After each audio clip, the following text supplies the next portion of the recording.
Oh, it's game changing. Kitchens have become bigger and bigger and bigger. So even in a smaller home, kitchens are big. Appliances are a huge part of a home. People don't realize it, right? Can everybody do 36, 36, 30, 30? Absolutely not. I can barely fit that in my showroom. Right. But you can still have that luxury in, say, a 48-inch space. You could even put it in a 36-inch space. And your food will last longer. And that's what you have to tell your customers is, I know it sounds too good to be true, but it really does. Your food really does last longer.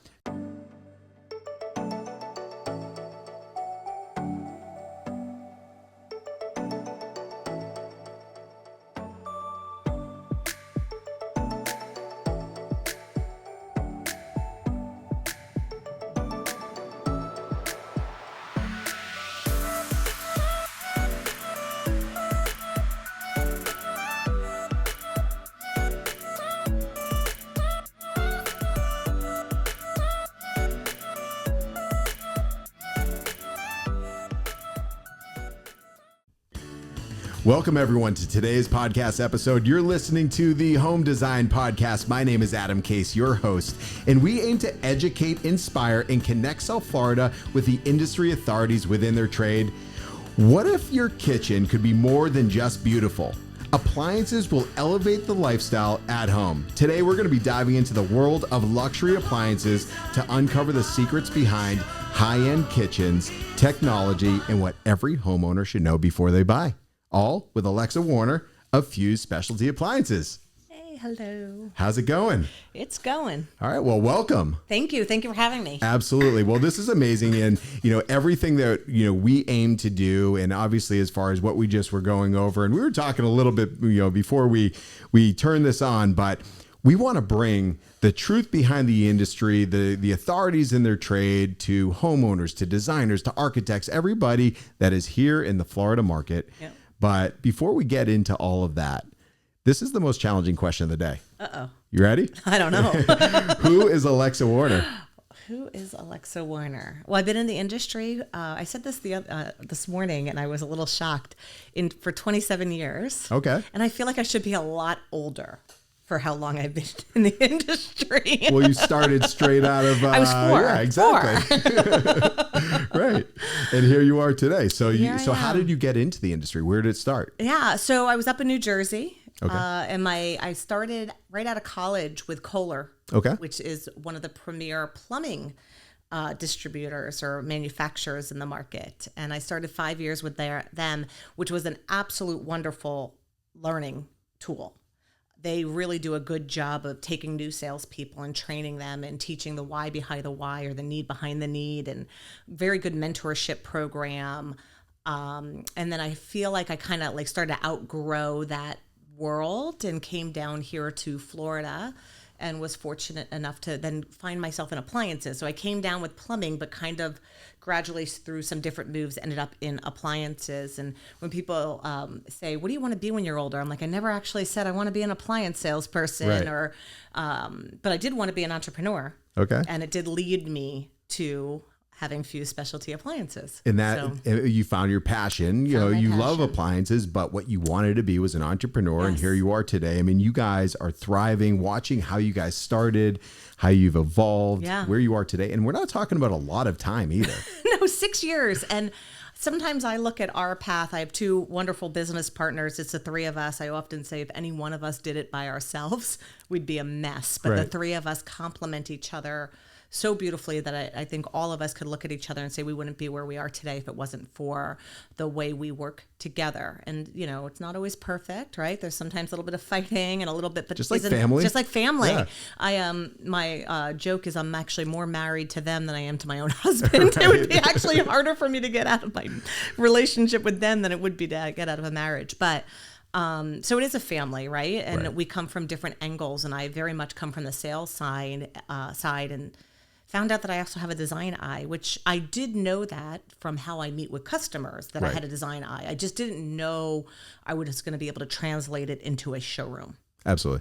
So, because there's a big difference. A huge difference. When you're working with clients and also you guys have created an experience. Which is different from what traditionally speaking, when you look at appliance showrooms, you see a lot of appliances, but not to the scale as far as what you guys do and how people can really know what it's going to be like when the appliance reaches their Very home. much, and envision it into the house. And that was kind of when we went about our first showroom, and we hadn't barely Which two it pennies started where? In Naples. In Naples, okay. Well, it started in Fort Lauderdale, but that's a longer story. But the first original showroom was in Naples, and we didn't have 2 pennies to rub together, right? So everything was done through relationships and favors, and I just kind of said, I want to do this the way I sold, right? And my 2 partners, they're very operationally driven, thank God, because I could sell all day long, but it would never get to you. Right. So we really went into it as how did I become successful in sales, and how did I sell? We got a sale coming in. I am so Big sorry. deal. Oh, that's okay. I didn't know that was on. That's all good. How do I sell to the customer, and how did I work in the showrooms? And really, that's where we started. And that's how we put together the team, and that's how we put together the showrooms. And over the years, we were just, timing is a lot, right? Timing is when you're go into the market, and who's around at the time, and it could go either way. Most businesses fail. Right. Right? And we went into it, obviously we're warriors, right? So nobody goes into a business expecting to fail, but chances are more fail than succeed. So there's a little bit of luck, there's a little bit of timing, and there's a little bit of, in my opinion, God blessing us, all rolled up into one. And next thing you know, we kind of just got to the next level. So every showroom we opened, we had learned something from the other showroom. Right. And every showroom we opened, I had more salespeople. So I had more people to say, what do you think? What do you Right. think? What do you think? What would you do different? What would you do different? And Well, question, what would be the most identifiable learning experience that you guys learned from the beginning that you carry through to every single showroom? customer service, All right. plain and simple. At the end of the day, at the end of the day, things are going to go wrong, period. It's construction. Right. We've been through COVID. We have been through price increases. We've been through product shortages. We've been through so much. But at the end of the day, it's how you communicate with your customer and how you treat your customer. When I talk to salespeople, I say, if you think it's a text message, it's not. It's never a text message, right? If you think it's a phone call, it's not. It's an in-person visit. Right. So anytime you think something's here, go one step further. And it should be 3 steps further, but nothing should ever be talked about through text message. Nothing should ever be, if you think it should be an email, it should be a phone call. Right. If you think it should be a phone call, it should be an in-person visit, because at the end of the day, we're dealing with humans, and we're dealing with, an experience. And appliances are a huge part of a home. People don't realize it, right? Think about, what can you brand in a house? When you walk into a house, do you go, oh my God, look at this bedroom? Right. Right? No. Right. No, absolutely. We look at closets. Yeah. We look at bathrooms, and the first thing you look at is a kitchen. Absolutely. Right? Yeah, that's where most of the time is spent in someone's home, and especially with today's design, the open concept, living and kitchen and cooking and everything. It's all about entertaining. It's all about entertaining. It's the heart of your home. Right. And I love what I do because I've gotten to help people design the heart of their home. Right. So when they go into their house, I take pride in being able to look at a set of plans and be like, are you sure this is where you want your refrigerator? Because if you put it here, and watching these things come to life and seeing the excitement on somebody's face is just amazing to me. And that's my why. Absolutely. Right? It's my why. And that's the biggest thing, because you see it every single day. Someone's designing their home, their kitchen. They do it once in a lifetime, a couple times, whatever it might be. And being able to see all of the change orders, all of the things that happen throughout the process. I mean, you guys have more insight than anybody. And we even see a kitchen so many designer. houses. Yeah, exactly. Yeah.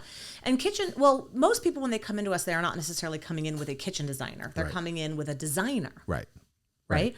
So our goal and the way we approach business is to be an extension of that designer. You don't need to worry about the appliances.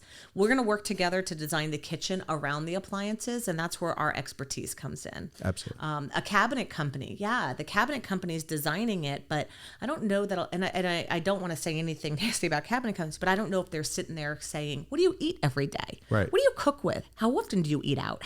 They're not really understanding that, right? So they're building their kitchen around their cabinets. And I like when people start with the appliances because I think it's really important to build your lifestyle around the appliances because at the end of the day, the cabinets come with it. Absolutely. Because there are general sizes and things like that, but there's a lot of specific specifications when it comes to certain appliances, things like that. And if you have your whole kitchen designed, and now you're stuck. Yeah, exactly. You're stuck with whatever you can fit into this hole. And then, and I'm sure there's a lot of people that fall into that problem. Well, then it's hard because then they see the stuff that's out there that people don't know, right? Because think about it. You hear about the big box store appliances, right? Yeah. You don't necessarily hear about luxury appliances because they're not necessarily advertised. They're not all over the place. You go in. So a lot of people come into the home and they don't even, or into the showroom, they don't even really know what's out there. So if you do your kitchen cabinets first, then when you come to us, you're like, well, wait, how am I going to fit this? And I'm like, I don't know. You should have come to me first. Right. You know, only if they knew. And that's why we're talking about it today. No, because, you're right. People do business with people. At the end of the day, if somebody needs a kitchen, they can go pretty much anywhere. Get a kitchen, appliances, furniture, whatever it may be. But it's the individuals that make a brand special. It's the knowledge and, obviously experience. And when we talk experience, you guys, we're a year or so in before COVID? A year? I wish we had a year. Yeah. No, I mean, I think our Fort Myers showroom or Naples showroom opened in November and COVID hit in March. Yeah. So we were around, right? We had started earlier that year, but we didn't have a showroom. And then we quickly were able to open up this. We bought a company that had appliances in it, and we were able to kind of get that showroom. The Fort Lauderdale one. The Fort Lauderdale one. Yep. So we were able to have like a retail store very quickly, but we were still developing brands and making partnerships, and everybody was coming at us for every angle, right? Like every one of our competitors didn't want us, which I understand now why. Right. But no, truth is we're all very territorial, right? And you put a lot of time and effort to build relationships, so nobody wants anybody else just walking in. Right. So, we had to earn our dues. So then COVID hit, and who would have thought, I remember laying on my couch, just looking up going, I just put my whole life savings into this company and COVID's going to take it out. Who would have known at that time what Florida would have brought, right? And that everybody would have wanted to be here and been in this state. But you didn't know that going in, right? No, it was scary for everybody. I mean, nobody knew what was next. Nobody knew what was next. It was a gift to the industry for sure. It was. And for South Florida, fortunately, in a different position. But what would you say in those initial moments? Because that's really what defined your business. Mm-hmm. What would you say that you guys did that other people did not, that put you on a different level? Yeah. So we scaled throughout this year, throughout COVID, right? So like I said, we had just started. So I say this, did I ever see Austin Powers? Am I aging myself with Austin Powers? No, we're there. Yeah. Okay, so maybe not them. They're like, maybe who? not them. I'm looking at them and they're like glazed over. Like, who's Austin Powers? I'm like, they barely even knew who NSYNC was. Shag now or shag later. But did you ever see where they had the steamroller coming and the guy's going, stop, and the steamroller was going so slow you could just move? Right. That's how our life felt. Right. So here we are growing our sales, but in appliances, people pick out their appliances early in the home process. They go in last. Right. So there's this long lead time of when you make the selections to when they ship. So we had all this sales coming, right? But they weren't shipping. So we're watching the sales, but because we weren't established, we had all this time to be like, we knew it was coming 6 months, 7 months later.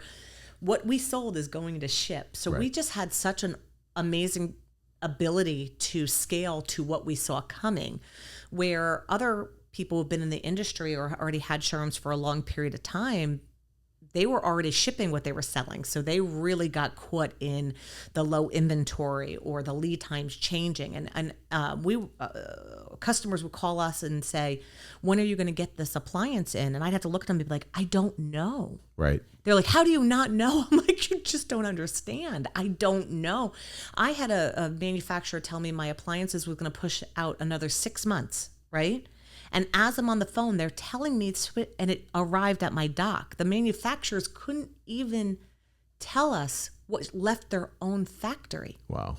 So people don't know that because they expect us to know because it was unprecedented. So we were able to really order in appliances, and manufacturers were saying, well, you can't multi-order. You can't order in bulk because the whole country was facing this. So what we ended up doing, and I don't know, it kind of came to me and my partners were like, well, yes, we're all doing this. And we kind of came up with this plan of any order we'd place a duplicate second order. Right. Yeah. Right. And it worked. And it worked. And next thing you knew, when the lead times got worse and worse and worse, we had this backlog of open orders that we could sell into. Right. And that's really how we kind of grew, and our doors always stayed open, and our customer service, and we're family owned, we're very small, so we didn't have all those corporate rules where we closed our doors and you could only come in an appointment and treated everybody terribly. Everybody who walked in was the most important person in the world to us. Absolutely.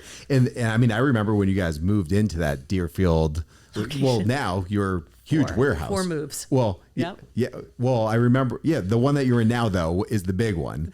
But I know you have more now. But as far as everything and like how you guys scaled, and I'm sure that you guys even got business because people ordered from somewhere else, and they're saying we can't get it, and then naturally they're calling around, come to you guys. Oh, we could get it in 6 months. Right. Exactly. And our competitors thought that we were getting preferential treatment. So, and we weren't. We just ordered correctly. Right. They played small it safe ships and can you, move. Right. Small ships can move quick. Big ships, they have a whole food chain to answer up to. Right. We were able to make those decisions right on the dime, and it really played well for us. And I don't know, just just it's an amazing story. At the right time. 100%. And you guys went with your gut, and you all have been in the industry for a long time. So it's not like you haven't seen what happens in the industry and how things evolve. Correct. But when we're going, let's bring it back. So talking about appliances, you guys specialize in premium appliances, luxury appliances, and then there's mass market and things like that. Correct. But what should people know when they're going into the appliance selection process? Because you guys have something for everyone. No matter how, right. But even before, like people prioritize, could be shoes, could be purses, could be technology, whatever it might be. People will splurge on things. So ultimately, there is something for anybody that you guys have. Correct. Why should people prioritize premium appliances in the home design, home building process? I think sometimes we were talking earlier about the heart of the home, and people come in and then they start to try to cut budget, and an easy thing to seem like you're going to cut is appliances, right? Right. Because they are a big ticket item and is a pass-through item, meaning you don't know how to cut trusses, right? Because it's just factored into the house. And then flooring, you don't really know how to cut it because it's given this whole price with labor, where appliances are very easy to point out the cost. Oh, it's $50,000. Well, I need to cut budget. I need to cut $20,000 down. And it's hard because you want to tell the customer, but this is your life. You are in this store, in this kitchen every day. There's memes going around that nobody told me adulting was going to be having to figure out what I'm going to cook for every day for the rest of my life. It's funny. I was actually, my wife and I were talking last night, like, who knew making a decision on dinner was so difficult? Hard. It's a decision you have to make every day. And then you get little bambinos coming in and you're like, wait, I got to feed you too? Right, exactly. And you age with your kitchen, right? Then your kids get older and they eat more, and then their friends, it's a part of your life forever. Right. So the decision you make today, right, your life changes so much, and the food is always going to be there. Right. We're in a time now where eating out is so expensive, right? So if you built your house 20 years ago, wouldn't you have rather put that money into the appliances to be able to move for now that you're eating in all the time? Right. So I think it's really hard to not hard, but it's really important for your consultant to educate you on why you want these appliances. And you can't really talk about the why until you know the person. Right. So everybody has different lifestyles. Some people are eating very healthy, and I think right now our generation is going to a much more cleaner eating, right? And even the administration is talking, why are so much more people healthy in Europe and not in America? And we're already starting to wake up to, when I was younger, it was microwaves came available. Yeah. And you put my food in the microwave and you sat around the TV and ate, right? Well, now we're realizing we're all slightly overweight and, trying to come back to a form of natural, which means appliances are more and more and more important. And as the costs go up, people really do want to eat home more. So it's really important to educate and to really know your customer and to know what their lifestyle is and how long they're going to be in the house and how many people come into their house. And are you going to have grandkids? Well, if you sat there and told me, no, I don't have any grandkids yet. Well, how many kids do you have? 4. So you're going to have 12 grandkids, possibly, God willing, right? You might have 12 and it's important to kind of have that little bit of personality to you to explain to them, hey, let's think about how your house is going to be throughout the years and gear your kitchen to it. And when you want to cut appliances, that's not the budget that you should be cutting. Right. No, absolutely. I mean, they should be looking long-term, even breaking up down the road. Like, okay, this budget you want to cut, factor it into X amount of dollars per year moving forward. But when you look at it, people put so much into the finishes, into the design, into everything. How do you have this beautiful home and not have the appliances that match? Not the appliances that match. So when you're looking at that, and you guys have a defined process, your sales team, people that come in, are there like initial questions that you guys ask where, this is part of your playbook in the sense of really getting to know the individual versus just being a salesperson?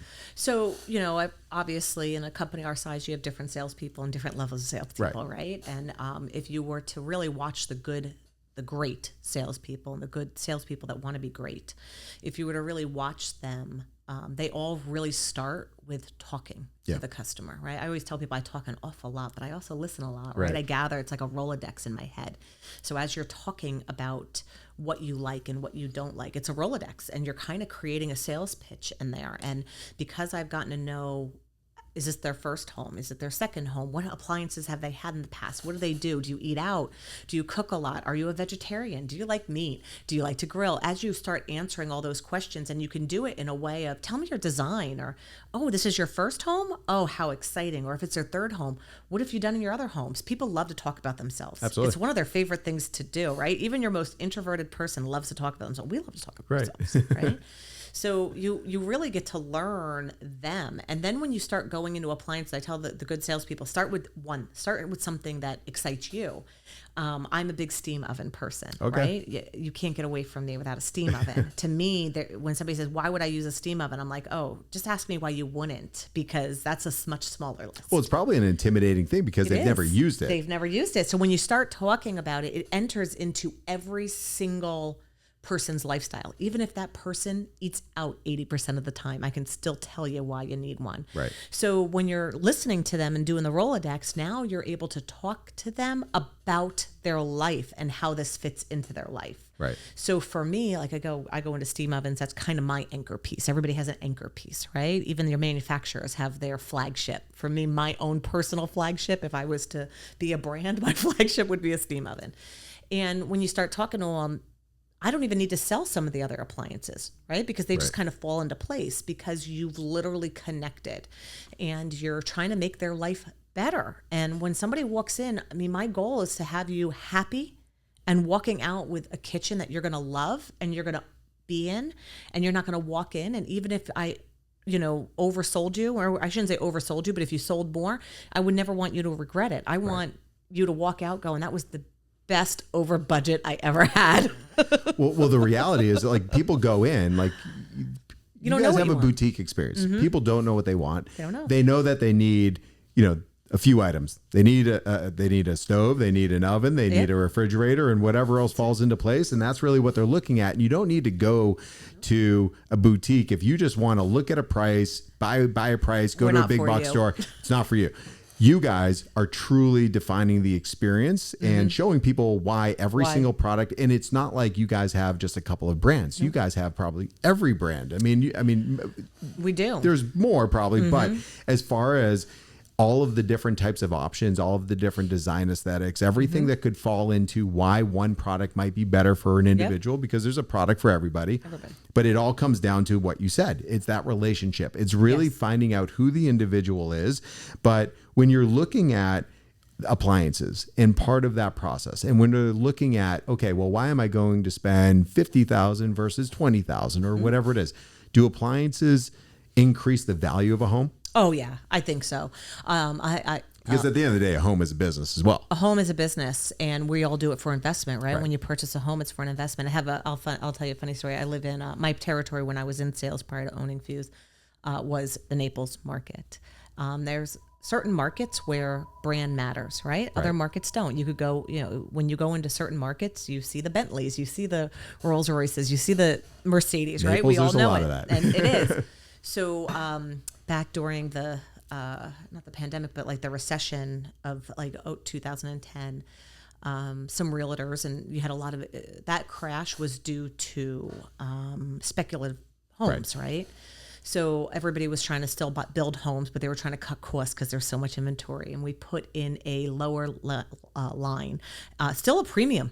By anybody's means, it's still a premium line, right? But it wasn't what you would consider equivalent to your Rolls Royce or things like that. And I had the realtors and the builders come back, and we had to take the appliances out to put the name brand in because customers, they couldn't sell their houses with a mass premium brand. They needed a premium brand to be able to sell their house. That's a good point, because I mean, obviously people who are especially moving into those areas and things like that, that's what they're looking for. That's what they're looking for. And it's important for your salesperson when you go to a professional. It's important for them to understand their market. Right. And that would be one of the questions when I was trying to figure out budget, right? What's the price point of the home and where is the home? Because a home in one area may be able to get away with beautiful appliances without the Gucci brand. Right. But another area for equal price needs that brand. So it's very important to deal with an experienced salesperson who knows the market and can really make sure that your long-term investment has long-term gains. And appliances are a big deal. It's very few areas that you can brand in your home. Right. And appliances is a place that's branded. And if you look at some real estate, they'll say all Sub-Zero appliances, all Miele appliances. It's a selling point. Nobody goes and says all, I don't want to say it, but all Whirlpool appliances. Right. Nobody advertises. They might say all stainless steel appliances. Exactly. Right. Right. But when you look at certain brands, they do put that into the market. Right.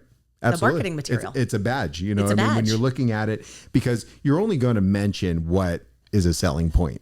And, you're right. I mean, certain brands, they're not going to be like, yes, I was looking for that. I wanted a house with that in it. Right.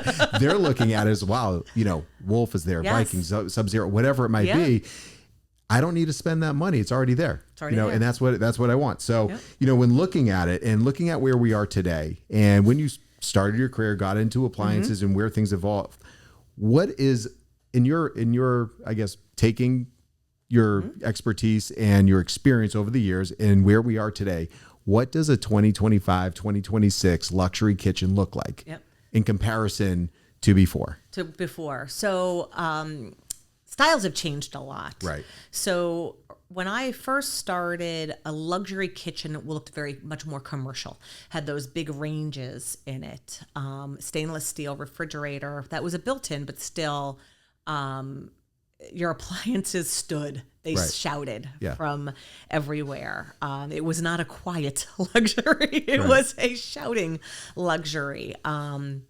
Dishwashers, you got what you paid for, right? Yeah. Where, if you pay for this, you get a quiet dishwasher. Otherwise, you get a loud dishwasher because all that innovation was starting to come out. So you wanted these ranges and wanted these really commercial-made residential appliances. 25 years later, we are a little bit more subdued luxury. People like to hide their refrigeration behind panels. So over the last 10 years, cabinet panels, you don't even know where your refrigerators are nowadays. You still might have that range and that commercial look, but a lot of people are going to more ovens or more cooktops because they want that more contemporary look.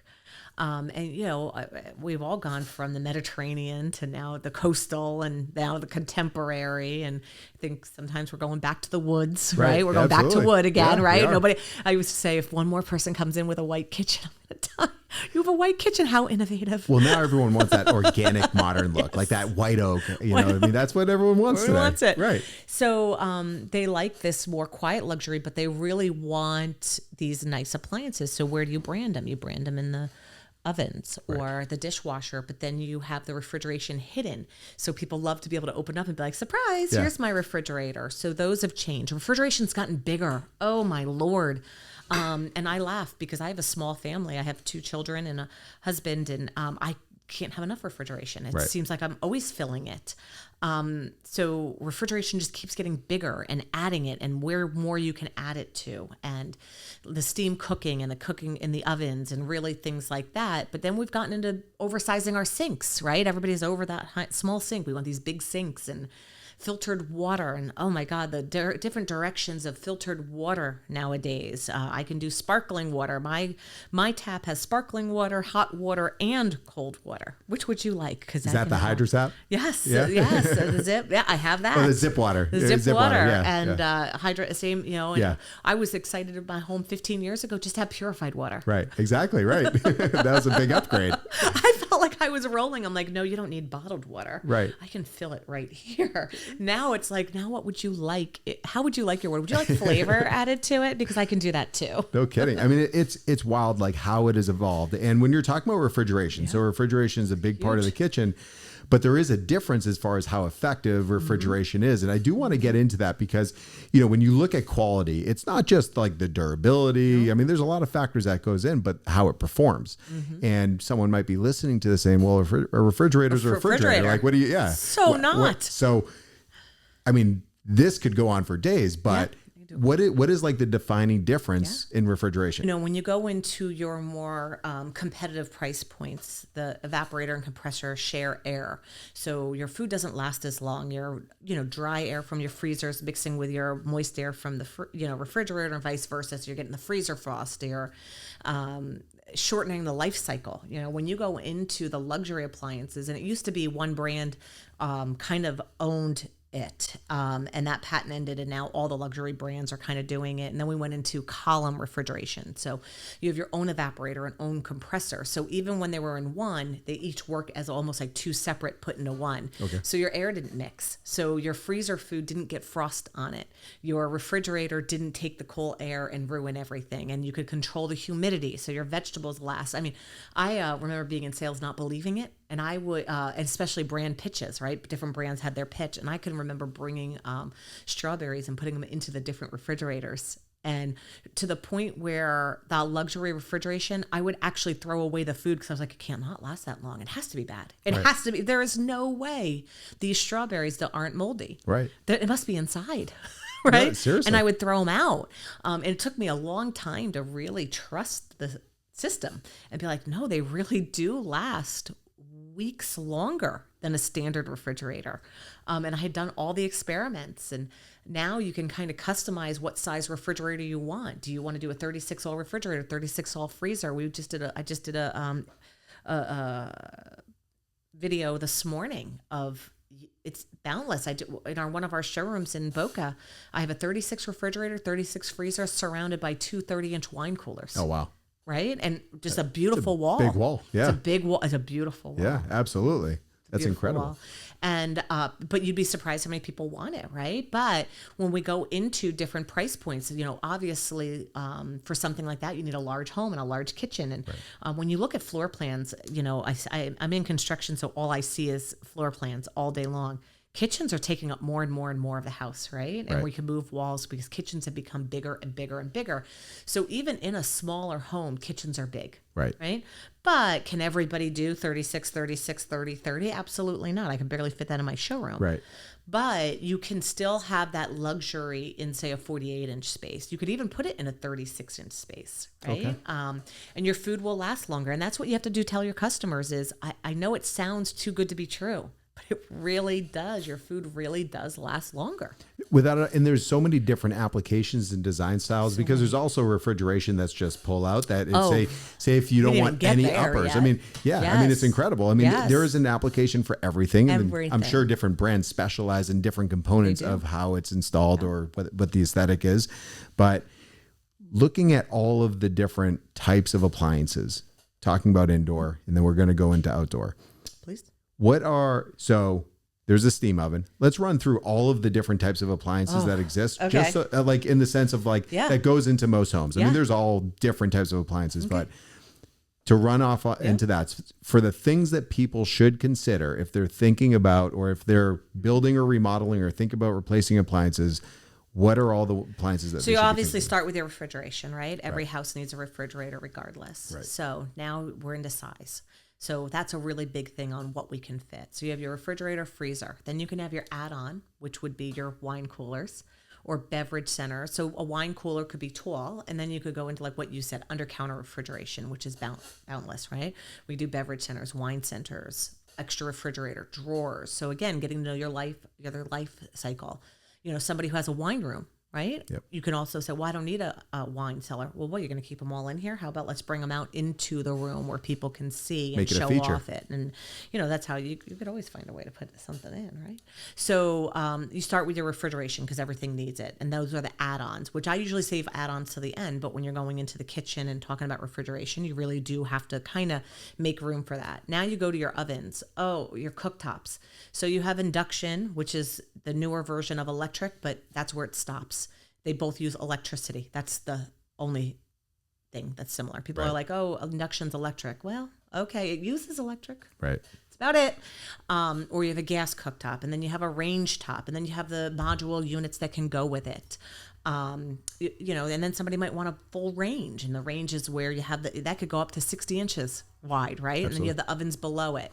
So then you have to start there. And then you go into the ovens and the microwaves. And now we don't have microwaves anymore, right? Microwaves are just basic. Right. We have speed ovens, which incorporate all the different features. And you go into the pros and the cons because that, people often say, I need 2 ovens. And my response back to them is, you need an oven and a half. Nobody really needs 2 ovens. You really need an oven and a half. Right. Right. So they go, no, I need 2. I was like, well, let's talk about the 2 because a speed oven's smaller, or a steam oven, which is something I talked about earlier, is smaller.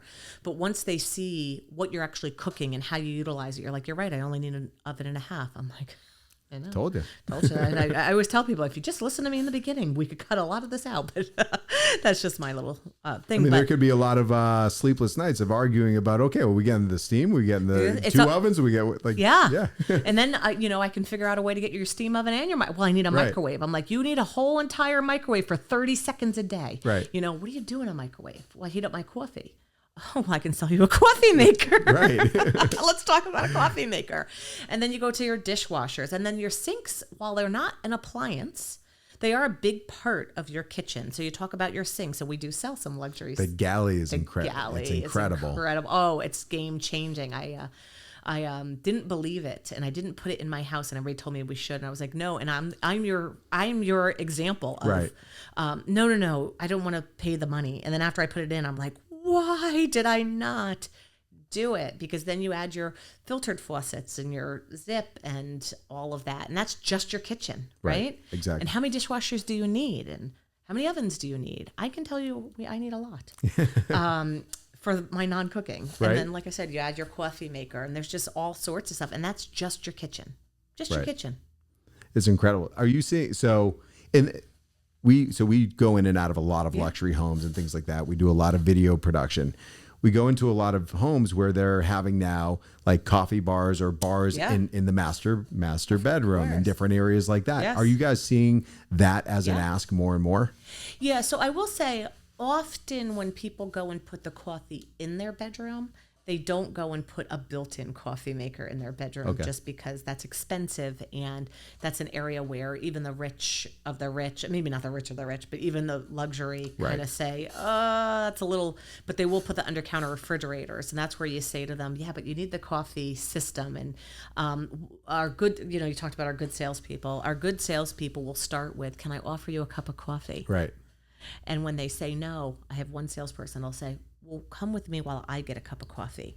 And next thing you know, he goes to the coffee maker and makes himself a cup of, and now that person wants it. Right. Well, would you want a latte?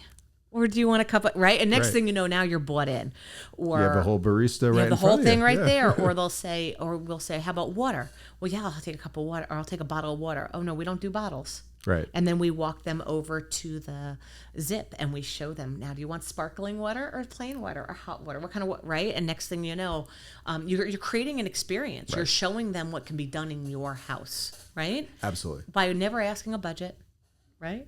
Never saying, what do you want? You're just now starting to show them. These are just early in the beginning. And now they're looking at it and, how do you not have one now? How do you not put one in your own house once you see that? And, those are kind of the fun skills that a good salesperson will show you, right? And the thing is, a lot of these people regardless of budget, they don't know the possibilities. They don't know the possibilities. Because when was the last time that they were even designing a kitchen? A lot of these things didn't exist. Yep. So being able to experience it firsthand, like what you're mentioning, but when we're bringing it outdoors, so outdoor kitchens have taken on, and just outdoor design, completely different. Especially in Florida. 100%. It's, I mean, when, especially during COVID and all these times, people were in their home. They're like, okay, where can I get more livable square footage? It's all outside. So what we're seeing today in outdoor kitchens and just outdoor lifestyle, you know, where does it start there? Like what is the approach in the sense of like really building out or giving suggestions as far as best way to design your outdoor space? So the outdoor kitchens are a lot of fun. I will tell you that a lot of times when we get to the outdoor, sometimes they're exhausted too, right? If I could create my perfect experience, would be come back for the outdoor because there's so much to do outside, but we just put it all on their inside. And when they go outside, they're a little bit on overload. But, you know, in Florida, especially, we're 9 months out of the year outside. Right. You know, our winter is summer that you don't do it, but most of the year we're outside. And grills are, you could go anywhere from an entry-level grill to a $25,000-$30,000 grill. Right. And they do cook different. I will tell you that. They do cook. I'm a perfect example. We had a Weber, right? Old-fashioned Weber, and my husband loved it. And for one of his birthdays, I got him a Heston. And he's like, I'm perfectly fine with my Those are Weber. incredible, yeah. And he got the Heston, and oh my God, he's on YouTube and learning how to cook and learning how to use it, and we loved it. And you know, I live in Fort Myers, so our house got flooded from Ian. So I took off the floor a Kalamazoo, which is now your top of the line. And my husband's like, how does it get better than the Heston? I'm like, well, oh God, it gets better. Right. And now he's learning all sorts of different foods and briskets, and I don't eat meat, so it's all lost on me, but my family does. Right. And I think he made a gorgonzola encrusted steak the other night for them. Sounds horrific. So what would you say when you're, there's a big difference. There's a big difference. But what is it? Is it the burner? Is it all of it? Just the burner, everything all together? Yes, the BTUs, where the burner is put in terms of how close it is to the grates, right. The different grates, the different material they're made out of. Right. A sear burner, which again, a good salesperson can sell you on a sear burner, and a good salesperson can sell you against a sear burner. It's listening to your customer to figure it out. But then we have pizza ovens. Yeah. And who does pizza Which ovens? those are Far more so pizza. ovens today because, you know, people, I mean, it goes far beyond a pizza. Far beyond a pizza. Yeah. You know, pizza is actually just the tip of the iceberg when it comes to it, right? I don't even know why we name them pizza ovens. And, you know, then yet we're adding refrigeration outside. Right. Who doesn't, you know, want refrigeration? I mean, that should just be a given. And then people will be like, oh, I'll just go to the Costco and get a refrigerator. I'm like, are you out of your ever-loving mind? And you have to go explain to them why that refrigerator's not and why, you know, yes, I understand it's a $3,000 refrigerator versus a $189 one, but here's the reason why. And once you start to talk to them about and tell them, you know, the compressors and the evaporator and breathing through and being able to have a seamless built-in look. Well, also like even just as simple as the suction around the edge and like everything, it's really preserving whatever you put in there. It. But dropping the temperature, holding the temperature in Florida, right? An ice maker. People want ice makers outside. And it's really important to talk to them about the maintenance and what you're dealing with an ice maker outside. And then the other thing is people are like, oh, I don't want a hood. Like, you need a hood. Right. No, I don't need a hood. I'm telling you, you need a hood, you know? And then you have to really start to explain to them why a hood is valuable because you're putting this, well, it'll go out. I'm like, it won't go out. The air will not go out. I promise you, you know, you're going to ruin your beautiful ceiling if you don't put it in. So it really is, I will tell you this, outdoor kitchens are just as much as indoor kitchens. Absolutely. At this point. And when you look at it, is there any mistakes that you see people make that you can warn people of when they're going into this process of designing an outdoor kitchen or selecting the product? So is there any most common mistakes? The most common mistake is one, buying something that you found at another store that's on sale or something and inexpensive, right? And then building it in. because it's an odd size, Right. or you're going to have to replace it. And when you replace a built-in grill, if you don't get the same built-in grill, you're going to need new countertops, and you're going to need new cabinets at times and things like that. So I think sometimes people are like, they want to start to save money. I'm like, you just spent all this money on your kitchen, and here's where you're going to come and save the money. But again, that grill is going to go in 5 years. Right. And now what? You're going to have to replace the kitchen. So I think that's one of the biggest mistakes. The other mistake is thinking that you don't have to take care of your appliances outside. And I use this example. I said, you guys have these beautiful homes and you hire cleaning people, right? And you put all this protectant on your appliances inside, right? A surface cleaner. And then you forget about the outside that's actually with the elements. Right. If you actually treat your outdoor appliances the way you treat your indoor appliances, your outdoor appliances will last the expectation you expect them to last. Right. But if you're going to sit on the water and not clean them and not put any sort of oil on it, you're going to wonder why it pits. Right. And even your most expensive appliance will pit if you don't take care of it. So I really do we try to talk to the consumers about the maintenance that goes into appliances, right? Ice maker. I want an ice maker outside. Do you? Right. I absolutely have to have an ice maker outside. Do you? It's 105 degrees outside and you're trying to make ice, right? Yeah. You sure? Right. Okay. Well, they're outdoor rated. I get it. I'm just letting you know. You got to clean it every 6 months. You got to take care of it. It's outdoor. I will not take it back in 3 months when it doesn't perform. Do you see a lot of buyer's remorse when they buy outdoor ice makers? Typically, we try to get them not to buy an outdoor, unless they know what they're in for, right?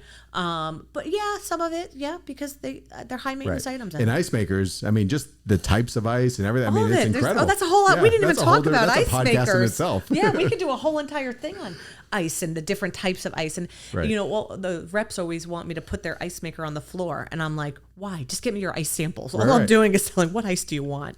And I roll them like dice. Yeah, what do you want? Exactly. No, it's true, because you could literally have any type of ice of ice you want. And when looking at all of the different innovations, and we're looking at everything, like there's so many different integrations, when we look at technology, when we look at finishes, when we look at just quality of product and everything, there's a lot of things being integrated. You mentioned the steam oven, there's sous vide, there's induction, there's all these different types of elements, and technology has overtaken the home design industry, fully automated homes, everything that goes into from indoors to outdoors. But what would you say in the sense of the I guess, increased level of technology that we're seeing that's really improving how food is prepared in the home? Yeah. So you go into the luxury appliances, the more retail appliances, their idea of like the smart appliances are very different than the luxury appliances, right?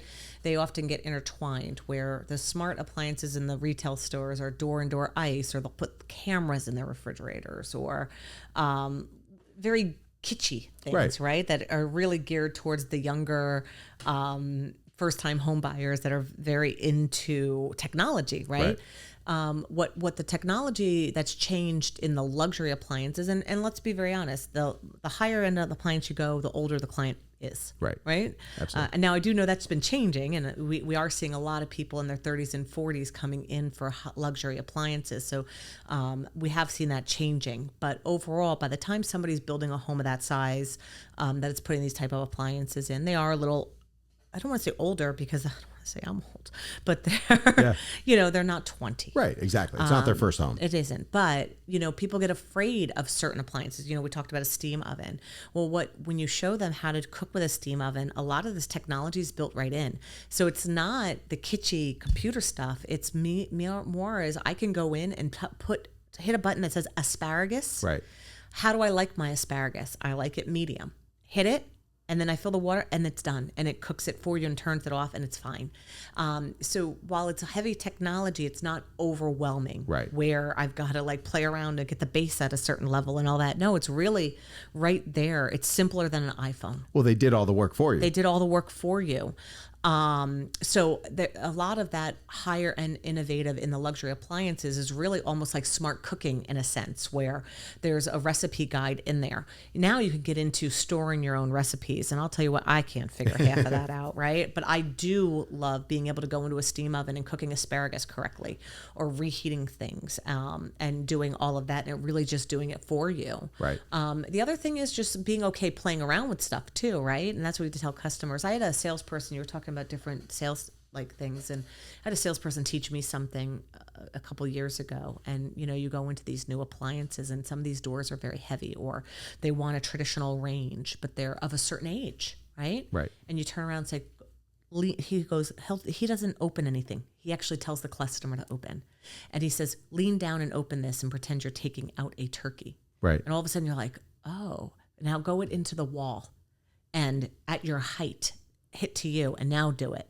I see, because you're getting them to realize, hey, I might be 62 now, but I'm going to be 78 and bending over and taking a 20-pound turkey while a 78-year-old can do it easily. Is it not more easy to do it when it's at your height? Yeah. Or somebody short for a tall refrigerator. He'll say, open it up and try to get something off the top shelf. Right.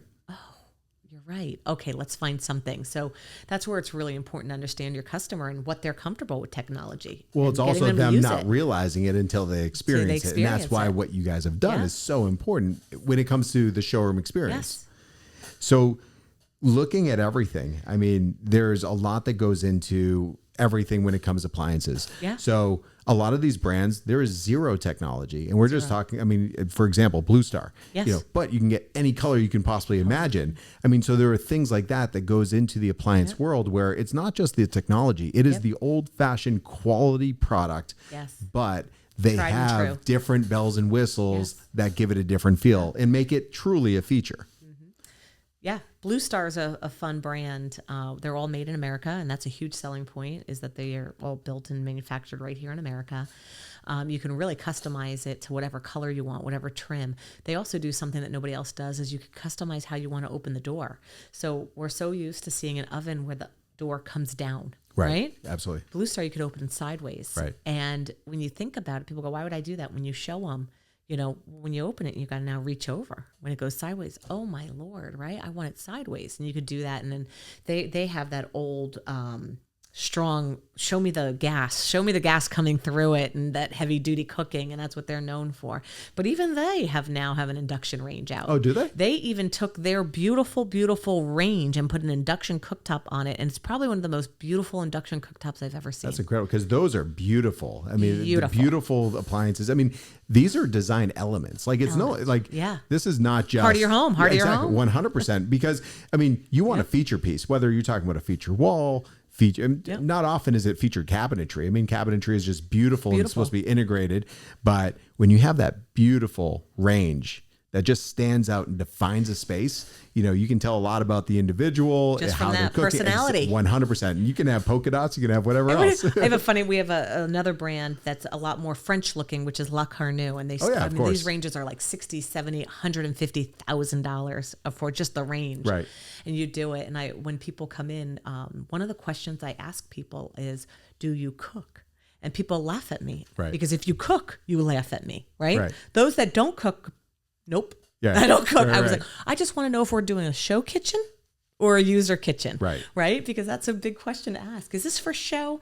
You'd be surprised the amount of people, almost everybody that I've ever done a La Carnue range in, they do these 60-inch beautiful pink, blue, yellow, right? They have a chef kitchen behind it that has the workhorse, which is your Sub-Zero and Wolf, and has your other product behind it, right? And that's the kitchen. That's the catering kitchen or the chef kitchen. And we never turn on the $70,000, $80,000 range. You'll go in a year from now and they're like, my range doesn't work. Well, you've had it in for 2 years. Well, yeah, but I'm only just using it now. I'm like, I don't know what to tell you. That's funny. No, because I mean, you're true. There's a lot of homes that have that secondary kitchen, the prep station, things like that. It's a trend. Yeah. So do you see that a trend as something that is going to sustain? Because talking about trends, what trends do you think are here to stay, and what trends are you seeing that is just another gimmick or, thing that will probably phase out in the next, couple of years? So induction cooking, I think, is here to stay, as you see states like California and New York starting to ban gas. Well, even right? look at a lot of condos, like they don't, Condos. can't have gas or different areas. But they want that big pro look. So Right. induction to me, I used to, when I first had induction, I used to say eventually electric's going to be gone. I can tell you in my showrooms, in our showrooms, I don't even show anything electric as far as the surface cooking Right. goes. It's all induction or gas. So what you're seeing now as some of these states start to ban gas, everybody still wants that. A lot of people, not everybody, but some people still want that commercial look. They want that big range. So you're seeing induction cooktops being put on these pro ranges, and that's kind of fun. And that's constantly reinventing itself and getting more and more in technology. So I don't see induction going anywhere. In Right. fact, I see it probably, it's already crept into the gas sales, and I Right. actually see it probably eventually taking over.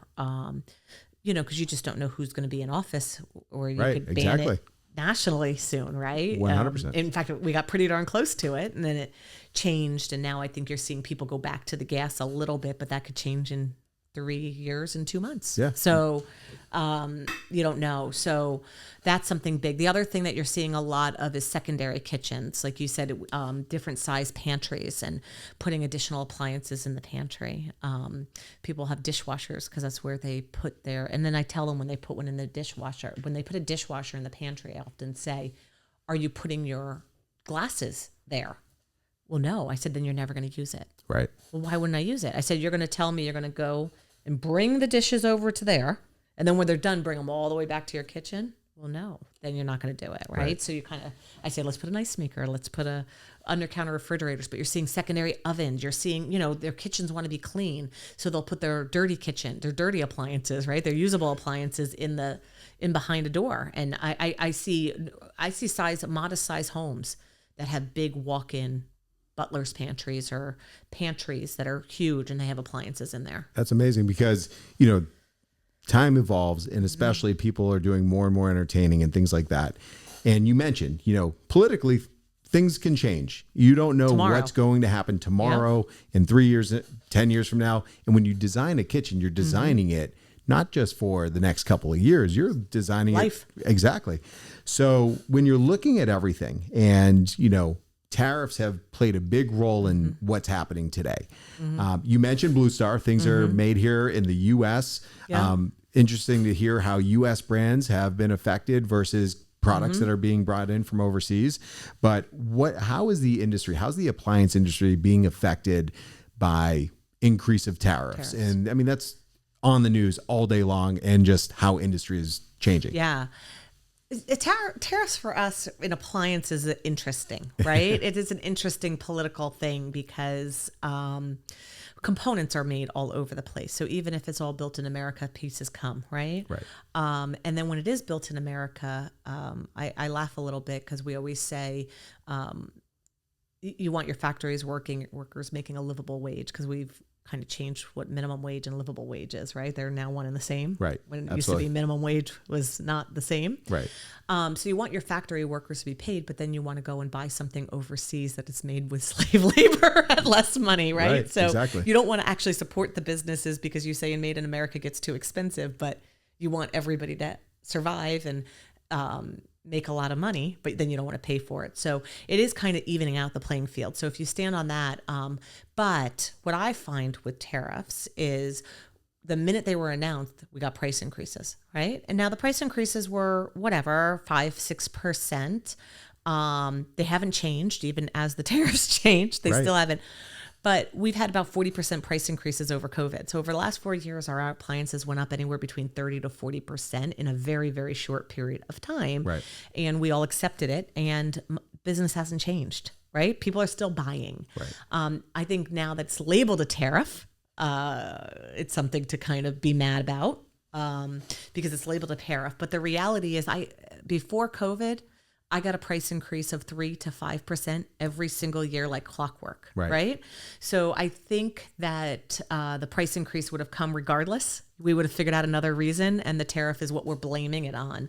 But the reality is prices went up 40%. People still bought when product became more readily available and not as expensive. And, some of these prices happen because couldn't get parts, right? Or then you had the war in Ukraine where a lot of our stuff comes from over there.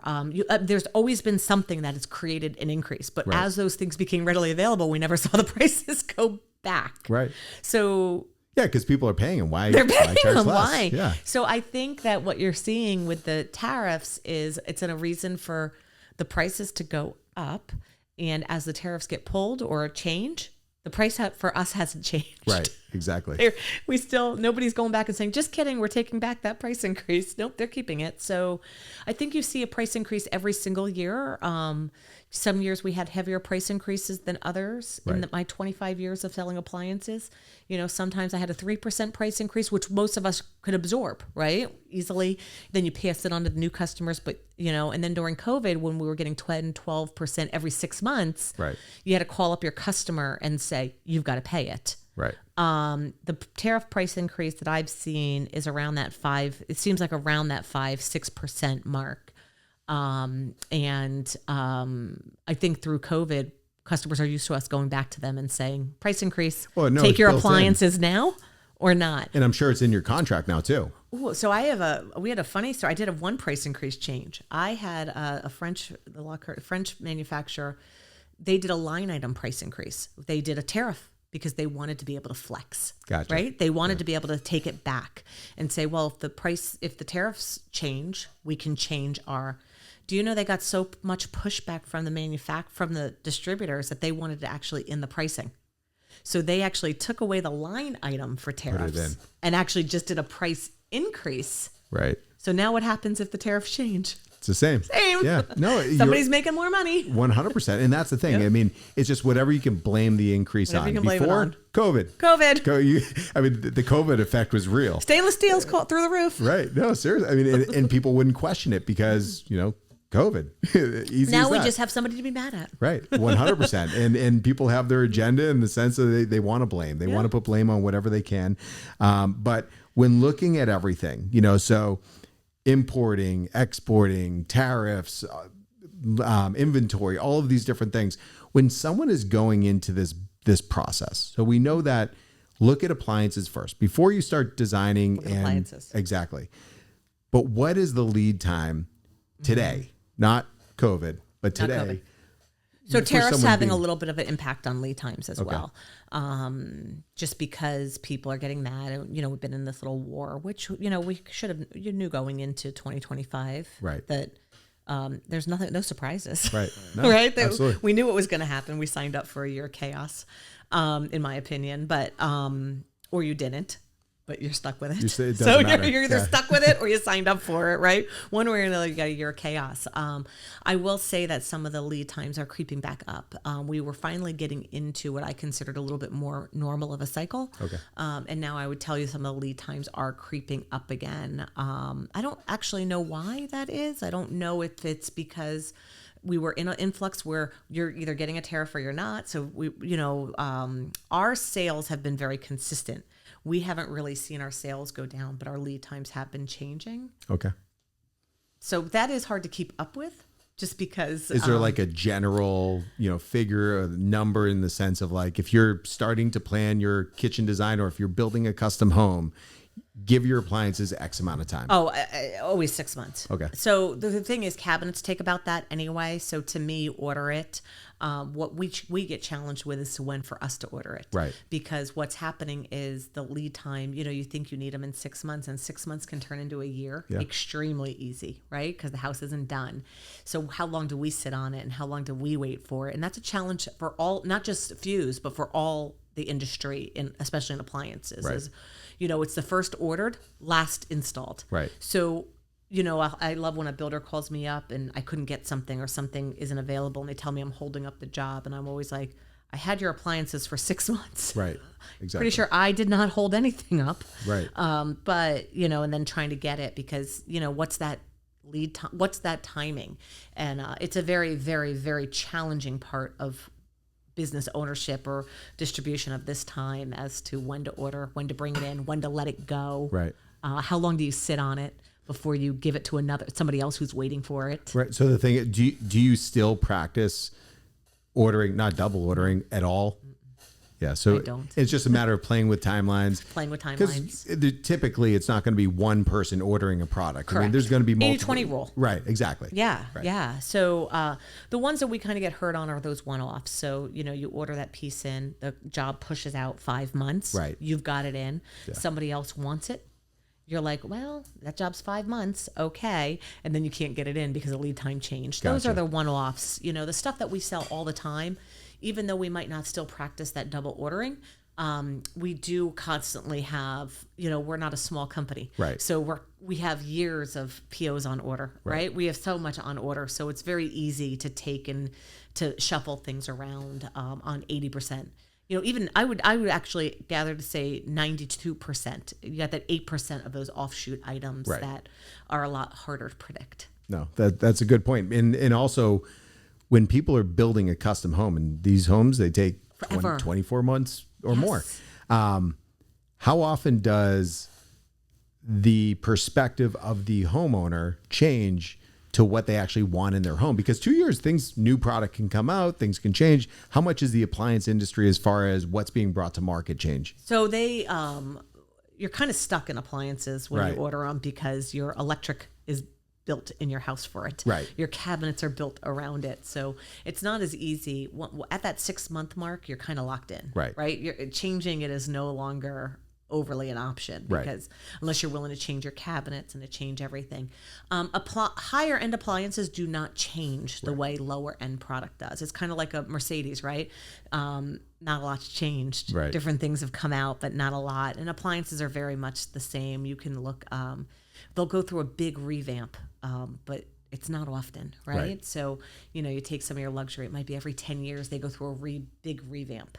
And it's a nightmare. Right. It's a nightmare when they do it, right? It's a nightmare because they never can forecast the orders of the old product, the new, and who's going to cancel the old for the new. And so it's an absolute nightmare. And every time they say to me, this is going to be a really easy transition, I'm like, shut up.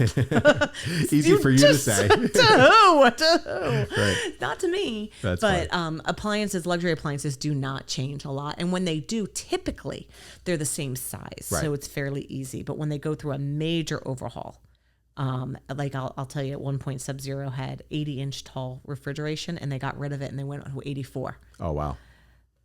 And again, these houses are 20 some odd months old, Yeah, right? And you had absolutely. those cabinets and you're like, well, now what? You got to Right. change all the cabinets. Or they just did a revamp and the cabinet panels don't fit. They changed all their, and you're like, well, that's great. Right. That we have the cabinet panels and now you have a new design. What do I do? So, but it doesn't happen a lot, and it doesn't happen with all the lines at once. It will be, and they typically start talking about it a good year in advance. Right. So to what, anticipate. Yeah. So what we tend to do is tell the customers of the new product coming out. And if they want the new product, we look at them and say, I can't tell you exactly when it's coming Right. out if it's not here. Look And at you're me. going to sign here knowing this. I'm going to this tell you conversation. this. Or if they want to stick with the old, what we tell them is then you have to take it and store it the minute it comes, because Right. I can't guarantee, because there's no way to fix a mistake. So Right. if it accidentally gets sold or comes in damaged or something and it goes, I can't replace it. So the minute it comes in, you need to take it. Right. So it's just communication. And again, why do you come to Fuse Specialty Appliances? Communication. Well, with that being said, what does the future look like for Fuse Specialty Appliances? Because, I mean, in this short period, we've seen so much evolution in the sense of the brand, the identity. Something I will say, though, the consistency of the individuals within the company says more about the company than anything. Yeah. Because I Very little can't tell you, turnover. I go in and out of a lot of your showrooms, and I know a lot of the people there, and a lot of your company has been there. From the and beginning. I feel like the new is only because of growth. Growth. You're 100% correct. The tenured employees, the number one reason they leave is they retire. And we've been so blessed to have several retirements, right? Because That's it says amazing. a lot when Right. people retire. We've had very, very, very small turnover of the people who started with us, and almost zero to go somewhere else. Right. So yes, I consider that such an honor, to be honest, right? Because I'm only as good as everybody who supports the company. Absolutely. And we have an awful lot of people that live and die that company, and they treat it as their own, as they should. Right. Right. Absolutely. As they should. I look at myself as like a broker. I'll give you these showrooms, but at the end of the day, Yeah. You work for you. You want more money? Go out and sell some more. And, we have install teams that they take a beating. Those installers, oh Lord, I know. those installers Right. take a beating. And I get so mad at the people because I'm like, you have no idea what they're doing. You make a mistake on an oven. They lug that oven up 4 flights of stairs at 100-degree weather. And then you went, oops, the customer changed their mind. They lug that oven all the way back to get a new one and they say nothing, right? And they're the Exactly. least thanked group in the company. Absolutely. Is our deliver and install team. No, Our it's least incredible. thanked and our most valuable. 100%. Because that is, they need the customer service perspective because they're dealing mostly with the people. They're the last people you see. Yeah, That's exactly. it. We could do everything right on the front end, right? But our delivery and install people and our customer service team and our service team, they're the last people you hear from, right? Right. So they've got to take just as much pride, and they do. And I will say our salespeople are very grateful for them too, right? And they do take such pride. And so what's new for Fuse? I know there's new things coming. So Sarasota, we just opened up our congratulations. Sarasota. Yes, in fact, today is the So that day makes you it can how walk many? in. How many locations? 7. 7. But our biggest news is Fuse Specialty Appliances is actually now named Fuse Specialty Appliances and Plumbing. Oh, there you go. Congratulations. So, That's a huge. because all of it translates over. To the house. Appliances and plumbing and everything. Experience. It's the same experience. In a one stop. So, we already did so much of the kitchen. So to kind of go in Right. and we're partners with Kohler, which was just so great because they are, such a large manufacturing on the plumbing side that Right. for them to kind of put their weight behind us, and they hadn't opened up anybody as a dealer in a long time. They created an entire program for us. That's amazing. And we partner with them and all the other brands that we have. So we have 3 showrooms under construction and opening very shortly. Boca Raton is one. Yep. North Palm Beach has one, and Naples. Awesome. So those are our first 3. They're all under construction now. I will say Boca is very close. Is there an anticipated open date for the plumbing? Yeah, 4 months ago. Yeah, right. It's construction. Just like construction. We're in the thing. same boat Right. here. It's construction. So we are selling as we speak. The showrooms are getting ready to open, I would say, in the next 6 weeks. But we're already selling out of it, and our customer base have been extremely supportive. Being such a new brand to us, to have the support from our clients has been very humbling and very just so grateful for Right. their support. And I think what we've done well, and, we talked earlier about the early of growth of Fuse. And, I would go to some clients and say, hey, I can't do this project for you because we're not there yet, Right. but I could do this. So I tell them, when I come to you, it's because I can, right? So when we went and expanded our business and expanded into more lines and expanded into different price points of homes, it was always because we were ready, right? I went in and when we went into project business, people would bring us projects and I would say, we can't bid them right now, we're not ready. And then when they bid them, I was like, hey, remember when I told you you should give me the project? Right. Because I told you I wouldn't come to you unless we were ready. So I think because we've done that, and while we've grown fast, we've grown smart, right? And we built up our infrastructure before we launched. So plumbing is no different. So I think now that we're going to people with plumbing, and we're only decorative plumbing, we're not the behind the wall, but we're the decorative plumbing. I think we've just earned that respect because we've turned away business because we couldn't handle it or we weren't ready. So now when we say, and we go to you and we say we're ready, like I will tell you, Naples is a little further behind, just because the showroom. And we just went to builders and was like, hey, we're ready.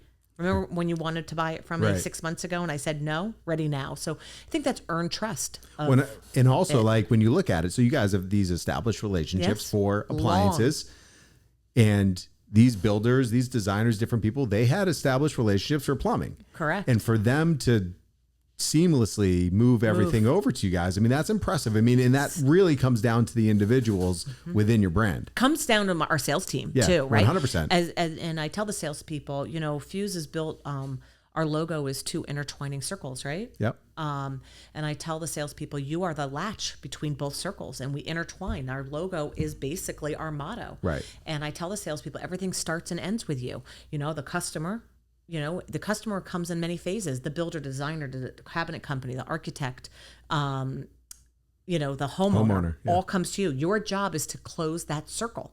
When you go to the next circle or ring, however you want to call it, now you're the salesperson. You've got customer service, warehousing, purchasing, install, delivery. You are the start and the end. So when something goes wrong, it's on you. Right. I don't care who did it. And that's how we create you're a team, right? So a circle never ends, which means you got to all work together. If it was a line, we'd fall off a cliff. A circle brings it right back in. And that's what I kind of tell everybody. We start and end with the circle. That's amazing. And you guys do a lot of great outreach with a lot of organizations and charities and things like that. And, you guys have set the bar. Yeah, and I feel like, the industry is probably after you because of that. But after us. Can we talk about that? Right? That's a whole nother conversation. But it's good to be on top, but never to be complacent. And you guys have never seen or shown any level of complacency because you're always reaching for what's next and growing and evolving and turning your showrooms into something that rarely you see. Absolutely. Well, we've been, again, successful through hard work, right? And just things that we've done. And, you have people coming in thinking they can just duplicate it, right? And no, we stay on top for a reason. That's what I like. And we're proud and obviously thankful for you guys to be a part of what we do. But for anyone listening to this, if they want to reach out to you guys, what's the best way? Well, we have a wonderful website that we're constantly working on and improving. So it's FuseSpecialtyAppliances.com. And then we have 7 different showrooms. Can I tell you the showrooms? Absolutely. All right. So Naples, as we talked about, is our first. Then Fort Lauderdale. We have Miami. We have North Palm Beach. And then last year, Boca opened, as well as Fort Myers. And now we have Sarasota. So that's amazing. We have 7 different locations across South Florida. So we're never far from home. Absolutely. And truly go and check it out, experience it, because you'll learn. I mean, anyone that's listening, if they're building, designing, thinking about it, you'll learn a lot. Yeah. And that's everything, because you can walk in anywhere, see things, you can go online, but truly understand how everything will be integrated into their lifestyle. That's everything. It's a lot of ideas too. We really try to keep up with the market and what's popular in the market. So all of our showrooms have different kitchens because the markets are different. Right. So it's a great place for inspiration as well. Absolutely. Well, thank you so much for being here. This was amazing. For all of you who tuned in, thank you for listening. And for all of you that don't know, we are Florida's premier destination for everything home design and home improvement. Visit the home design and remodeling shows. Come and check out Fuse Specialty Appliances at the shows. We produce them in Miami, Fort Lauderdale, as well as Palm Beach. You can go to our website at homeshows.com. Follow us at FL Home Shows. Subscribe to our channels to get all of the latest in home design and home improvement. But until next time, stay tuned for the next episode.